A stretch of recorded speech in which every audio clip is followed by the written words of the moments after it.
Let's get a check of this week in sports with Orlando Sanchez. Civil War of basketball coming up tomorrow night in Corvallis. The Ducks and Beavers both 1-1 in conference play. This should be a good game. Yeah, they call it the most contested rivalry in college basketball, which means they play all the time. They play a lot.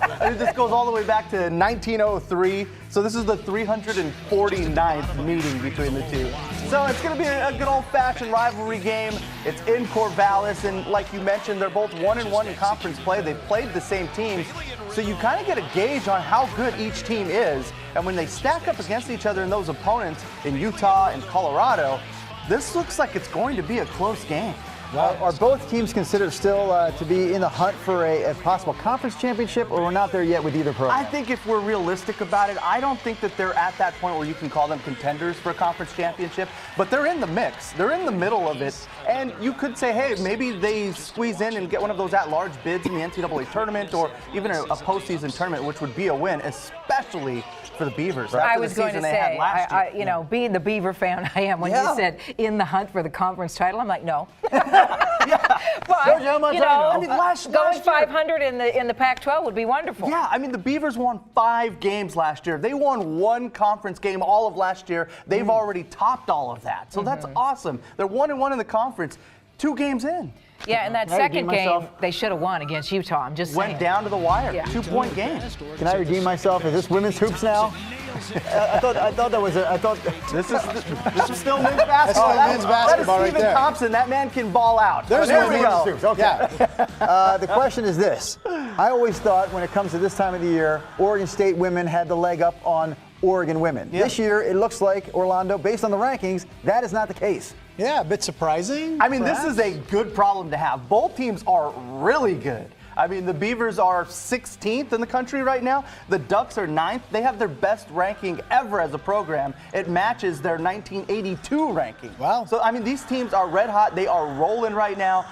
They're going to California for a road trip, so they'll play USC, UCLA. We'll find out more about them, but they're both 2-0 in the conference. I was going to say, yeah, they don't play each other this weekend, the women. They both go on the road to L.A. Is there a sense of which team is more confident right now? Because both are off to great starts. Yeah, when you've won 8 in a row or you've won 5 in a row, you're rolling right now. You're feeling good about yourself. And that's one thing that both of these teams have in common, and that's confidence. That's a perfect transition into a team that has not won 8 in a row in quite some time.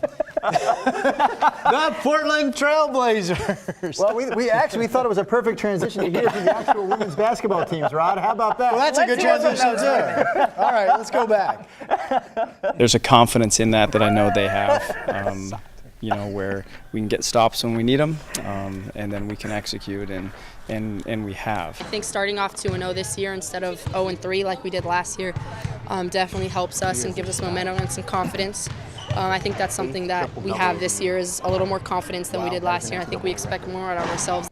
Okay, I plead ignorance again. The last young woman we heard from was who exactly? Because I know she's having a great season. Oh, she is balling out. Her name is Sabrina Ionescu. She just hit that 3-ball right there. And she had her 8th triple-double of the season. Wow. That is an NCAA record. Oh, yeah, and get this. She's a sophomore. Wait, 8 in the season is an NCAA record? 8 in a career. Wow. Really? For women's basketball, yes. That's my transition. Mightn't she try out for the Portland Trailblazers so they could win 8 games in a row? They could use that type of production, especially when Damian Lillard was out for 5 games. But right now they're 19 and 18. This is not where Blazers fans wanted to see, especially because that schedule was so soft at the beginning of the year.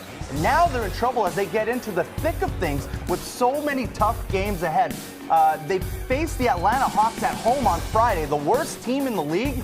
A game they should win, but hey, just a week ago, they lost to the Hawks. But we are healthy right now, is that right? With Damian getting back on the court. There's no one on this injury list as of right now, but you never know what can go down in the NBA. But after that, 4 out of their next 5 after that Hawks games are against the top 5 teams in the Western Conference. So it is a loaded schedule. So we're not going to win 8 in a row, you're saying? If we win 8 in a row, this conversation is going to be pretty intense. It is interesting, though. Usually in the Western Conference, if you're where the Blazers are, 1 game over 500, you're out of the playoffs. Right. If the playoffs started today, they're right in the mix. Playoffs. Yeah, they're right in the mix.